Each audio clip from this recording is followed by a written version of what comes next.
Welcome to Madame Noire special election coverage, where we're discussing the issues that matter to us as women of color. Black women make up 52% of the African American population, and this is why it's imperative that our voice be heard this election. So we have with us today image activist and creator of Mad Free, Michaela Angela Davis, journalist and author Keli Goff, who's a contributor to the Daily Beast and WNYC, and president of the National Council of Women, Saideh Browne. And I'm managing editor of MadameNoire, Brande Victorian. How do you all feel like, the overarching topic of Black Lives Matter and things like that has been handled during the election season, and what each candidate, obviously, well, Trump won't do much, but what Clinton might do in terms of this issue? Well, look, obviously we'd like to see the next president address this issue in a more forceful manner and in a more aggressive manner, because I think have now acknowledged, even people across party lines and more people across racial lines, including some of the Republicans in the U.S. Senate, have begun to acknowledge that this is actually an epidemic in terms of how African Americans are treated by law enforcement. We just saw the head of the International Chiefs of Police Association apologize for the historic maltreatment that African Americans have faced at the hands of police, which was an important and historic moment. Tim Scott, who's the only African American Republican senator, recently shared his own personal experiences with racial profiling, saying he'd been stopped not once, not twice, not 3 times, not 4 times, not 5 times, not 6 times, but 7 times within a 1 year. It was a short period, it was like a 1 to 2 year period. And this is someone who's serving in the United States Senate. So he's advocated for more federal funding on things like body cameras. But this is actually an issue that it's really important that we be more involved at the local level, because one thing I try to always remind people is stand your ground got passed at the local level. We tend to be woefully underrepresented in elections like that, and that's where we see a lot of these really terrible laws that have kind of allowed some of these injustices to happen, because then when someone is tried, like a George Zimmerman, they end up being acquitted because of a bad local law. And so I want to really make sure to get that message out there, that I definitely want to see us well represented in presidential elections. Black women outvoted every other group in the last 2 presidential elections, but I want to see us get those numbers as high in some of the local elections so we can better address this issue at the local level where some of the real problems are at. Well, back to the idea of Black Lives Matter. And this is just Black Lives Matter. There are more than 148 field offices. They are organized, and you also have the Dream Defenders, you have the Justice League. They're not just marching out of, for exercise.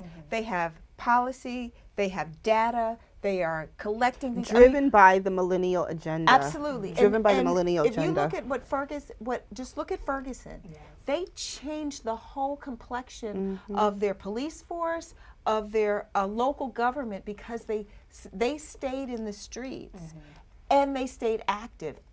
So I think that there's been, if it was not for Black Lives Matter, be clear, Hillary Clinton would be using the word systemic racism. Right. She wouldn't have a police, a prison reform act that is active. She wouldn't be cutting mandatory sentences in half. These are things that are on her agenda now.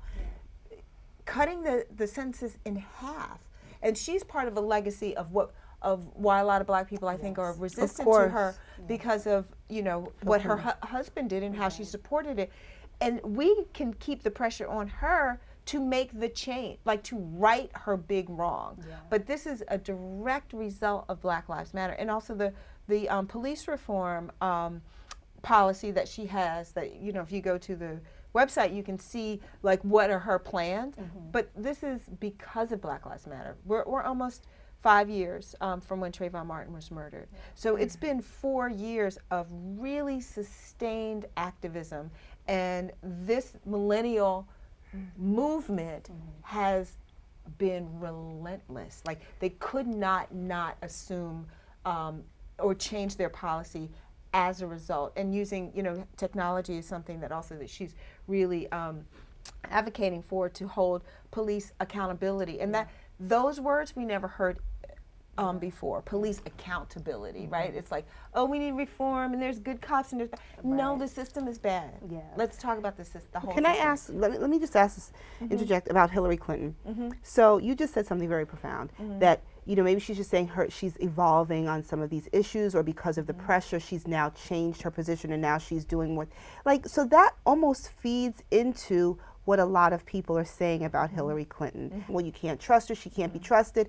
So to your point, where these are things that were not even on her agenda or on her radar until X, or until X, or like until these things took place, and then did she do it because she really feels that way, or because it was expedient? Or I think it's a combo platter, but part of it, and again, Hillary's not going to be queen, right? She's going to be president, and there are women with her, and there are people with her that also hold her accountable, and this is why I was saying, you know, our work begins on November 9th. Like after we get her elected, because we do need to, girl, vote. bring Peanut's girlfriend. Right. But then the work begins in, is her cabinet really going to be inclusive? Are there going to be 50% women there? And then what's interesting though about this race is the down ballot action that's happening now that they didn't even plan for. Trump is so problematic that it has, and the Democrats have finally gotten some balls. It's something that, it's interesting that it's the first woman president candidate, and finally I feel the Democrats are moving in on the idea that they can really maybe get some of these Senate seats back and really pay attention to down ballot, because that's to your when point, politics local. Yeah, and where people's lives really, like, who are the judges? That's right. These are the people that make or break your life. Your life, that's absolutely right. Even on things like sentencing. I mean, one of the things I've written about is, great, get a first female president. I'd like to see 40 more female judges. Yeah. Because when we look at the sentencing of a rapist like Brock Turner, when we look at how people like Donald Trump speak about women privately, just think about the overwhelming number of male judges. So that's sentencing on things like rape cases. Yes. We know that there is a racial bias in terms of judicial sentencing. So all of those things matter, and we don't always, we're not as engaged as we could be. But one of the things I also think is important to remember when we're talking about how to bring about change on these issues is, first of all, going back to history and Hillary Clinton's legacy on this issue. One of the things that's kind of gotten lost in history is those were actually Black members of Congress and elected officials who were really pushing for some of those reforms. So she's not the only person who's evolved on But the she's issue the of face of sentencing it. and criminal justice. It's really easy But to... what I'm saying is that her evolution also marks our whole country's evolution on the understanding of things like drug addiction, which is finally being talked about as a disease. Because white kids it's are affecting- dying. Don't get me started. Don't get me started. It's just like when white pussy got snatched, then it's like, oh my God. Yeah. But you know, it's Oh, being, can it's we being say talked pussy about. on the, okay. It's being that's right. We're seeing No, but it's the same thing when it becomes a white problem, then it's a national That was my issue. issue. That's when I got being talked about. sour. So you're actually seeing even conservative elected officials running campaign ads about how they've helped kids with addiction issues because it's it's now their affecting the kid. suburbs. It's now affecting the suburbs. But on the larger note about how activism and evolution takes many shapes, faces, and forms. And one of the things that I actually do want to point out in terms of how we evolve on things is I don't think it's a coincidence that some of the people on the conservative side we've seen become more vocal on issues like the police and how we need more body cameras are people like Mitt Romney, who now has an African-American grandson. People like John McCain, who now has an African-American daughter-in-law. People like John Boehner, who before he left said, we got to do something about this crisis with the police. He now has an African-American son-in-law. I think that when it hits close to home, people often see their eyes open in a way they're not before. That shouldn't be required. That shouldn't be required. You should have empathy regardless of whether you have skin in the game or not. But it changes. So I think that as, you know, mixed race families are the fastest growing demographic in this country. And so I don't think it's a coincidence that we're seeing more people engaging in these conversations. The tanning of America, Steve. But I mean, again, I think I'm so optimistic about this generation because they are not. I was in North Carolina for Souls to the Polls, right, this weekend, and it was extraordinary because I've never actually walked with people to from church to the voting polls, and I know that that's what my grandparents did. It was incredibly moving and really powerful. But at the same time, I walked with Bree Newsom later that night on the path where the uprising was in Charlotte, and in front of the police station there were 3 black women. One was reading Malcolm X biography, one was reading Marable, and the other one was like listening to some R&B. But they have been there every night, all day since the Charlotte uprising. This generation is not playing. Just because the cameras aren't there, they were the night shift. They have not left the streets in Charlotte since the protester was shot by they don't know whom yet. So I don't think that, because once people rise up, they don't go back down. And this generation is unapologetically black. They're not afraid anymore. They have nothing to lose. We are being slaughtered in the street. So they have nothing to lose, right? So there's a part of me that feels that even when we get Hillary Clinton elected, because it's happening. But you know, all those people have been in the White House. They're not going to be locked out anymore, right? Like once you know, and the president has had a lot of activists at the table talking. You know, we've been there talking to the president about policy, about girls, about our lives. So I don't think that you can close the door again. And that whether it was in Hillary's heart or not to start, it's in her agenda now. Well, I think, you know, when we're looking at the millennials and you're saying that they have nothing to lose because we're dying, you know, they're dying in the streets, we have to understand what the revolution looks like now. You know, it's very easy for me to say, well, I remember when, or hear stories from Mike. We don't know. It's happening in real time what this, you know, generation of kids standing up actually looks like.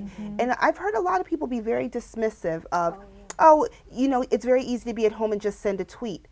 Tweets are extremely powerful, and I think it's very dismissive to say, oh, you know, there's more to activism than just sending out a tweet. That's one facet of it. But those people are incredibly ignorant, meaning they're not taking the time to even just going on Google. Just Google Black Lives Matter, and you can see where all the field offices are. You can see what their policies are. You can go to So that idea that they're just a hashtag generation is so intellectually lazy. Well, I agree, but that's what I'm saying. We have to. We can't be dismissive of what progress looks like now, and it's a young movement, and what the movement looks like now.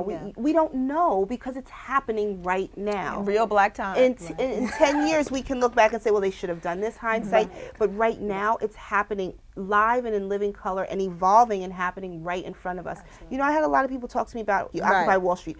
But I said the same thing then. We don't know what this looks like. It's happening now. So stop being so critical of what you think it should be and get engaged in the process, and then you can help define what it really looks like. But Black Lives Matter and Occupy Wall Street are so incredibly different. So many of the leaders in Black Lives Matter were already organizers, right? So they already were educated in knowing how to organize. And this is not a leader-less movement, it is a leader-full movement. Well, I just mean just no matter what change we want to bring about, we're not doing it the way it was done before.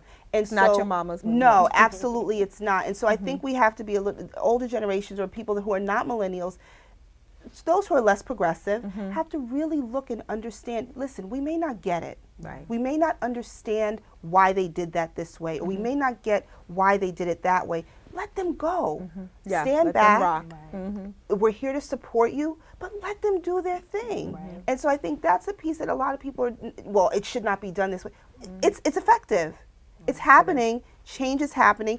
And to the point where Secretary Clinton is now changing her message, or has now evolved in these areas because of Black Lives Matter, because of tweets, because of social media, and because of the engagement that we could have not anticipated 10 or 15 years ago. That's right. Every election matters, but this election season is particularly unique because the political climate is filled with such a lack of enthusiasm on both sides concerning the parties. But we need to remain confident that our vote does count, and change will only happen if we are aware of what's occurring and let our voices be heard. In other words, girl vote. Thank you for watching, and please let us know in the comments section which issues matter most to you as a woman of color.